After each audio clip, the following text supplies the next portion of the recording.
the outdoorsman and his friend Mark decided to go camping near an abandoned copper mine in Arizona. But now they were just happily drinking. After a dinner of steak and beans, their calm was soon shattered when screams suddenly rang out from the dark tunnel. Realizing that they had to do something, the men grabbed their weapons they had and aimed it in the direction of the mine. Apparently, the men never even discussed the supernatural, and so the possibility that the terrible moans and screams could be the product of spirits like the Banshee was the furthest thing from their minds at the time. They just sounded too real and seemed to suggest there were several women in the mines being tortured or something, and sometimes several voices could be heard shouting in unison, probably somewhat paralyzed with fear. The men just sat there, completely unsure of how to proceed. In the end, they decided that they had to save the assumed victims that were screaming in the mine. They noted that there were no fresh tire tracks or recently used campfire remains in the area to indicate that anyone else had recently visited the site, leading Dwayne and his companion to conclude that the only logical explanation for the incidents was that someone lived deeper in the mine, and whoever it was treated all the women who were with them terribly. In a display of manly courage, the men grabbed nearby steak knives and tire irons to use as weapons and flashlights to light the way, before stepping bravely into the opening of the long, gloomy tunnel. They had barely gone a dozen meters before they noticed a green glow in front of them. They also soon spotted the silhouetted figure of two men in dark robes who seemed to be trying to prevent the men from entering the mine. Dwayne and Mark nervously whispered to each other, now even more convinced that they had found a horrific satanic cult ceremony that supposedly involved human sacrifice. Nervous but apparently still not scared enough to retreat, the men continued to approach and soon discovered that the creatures in front of them were only barely 5 feet tall, and that the two men were over 6 feet tall, meaning that they should have been able to hold their own to the dwarven cultists. Again, showing their brave or very stupid behavior during this event, the men ordered the creatures to release the woman in the cave. This caused the dwarves to respond in unison, speaking in strange mechanical voices and declaring that the women were beyond their help. Leave now or perish, leave at once or join them. Desperate Dwayne, probably more confidence by the beers he and his friend had enjoyed that night, shined a flashlight on the face of one of the creatures to reveal that it had a red Harley Quinn-like mask over the top of its face. Its uncovered face was described as a sickly gray. The creature clearly didn't react to the bright light in its eyes and screamed what Dwayne thought was profanity and some obscure language before both creatures produced wand-like objects that spewed yellow light at the witnesses, which immobilized them both.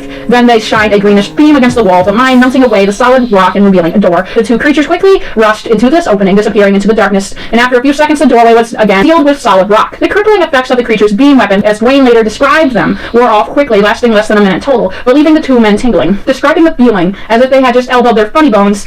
Now that they could move again, they quickly decided they were temporarily transformed into some incredible supernatural creatures or aliens from another world or demons from hell. They quickly built a fire and grabbed their gear before leaving as quickly as possible. Dwayne later claimed that he and his friend were haunted by the screaming voices they heard that fearful night. He says he's sorry he couldn't help the desperate-sounding woman, but also asserts how desperate his stupid yourself situation really was, trying to use steak knives against beam guns that can paralyze you and then open and close holes in stone walls. Later, Dwayne concludes that he and Mark may actually have heard the voices of souls being tortured in hell.